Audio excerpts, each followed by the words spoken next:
News Maharashtra K9 आवाज जनतेचा। धारदार शस्त्राने युवकाचा खून करून विहिरीत फेकले। धानोरा बुद्रुक शेतशिवारातील विहिरीतून काढला मृतदेह। प्रतिनिधी दिग्रस तालुक्यातील धानोरा बुद्रुक येथील शेतशिवारात एका 23 वर्षीय युवकाचा धारदार शस्त्राने मानेवर व डोक्यावर खोलवर घाव घालून निर्घृणपणे खून करून विहिरीत फेकल्याची घटना मंगळवार दिनांक 25 मार्च 2025 रोजी सकाळी 9 वाजण्याच्या दरम्यान उघडकीस आली। शेख मुफीद शेख मुस्ताक वय 23 राहणार देऊरवाडा पुनर्वसन असे खून झालेल्या युवकाचे नाव आहे। मृतक हा रोजमजुरीचे काम करीत होता। आज दिनांक 25 मार्च रोजी धानोरा बुद्रुक येथील विलास किसन शेलकर यांच्या विहिरीत मृतकाच्या कमरेला दोर बांधून आढळला।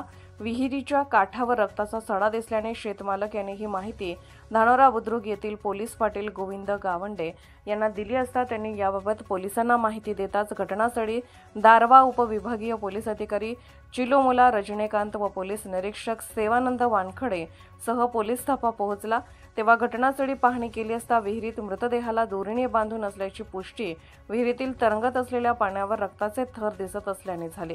तेव्हा विहिरीतील पाणी मोटार पंपाने कमी करून बघितले असता मृतदेहाच्या कमरेला दोर बांधून आढळला। तसेच त्याच्या मानेवर धारदार शस्त्राने 2 घाव व डोक्यावर 1 घाव दिसला। पोलिसांनी घटनास्थळी पंचनामा केला व खाटीला दोर बांधून मृतदेहाला बाहेर काढले।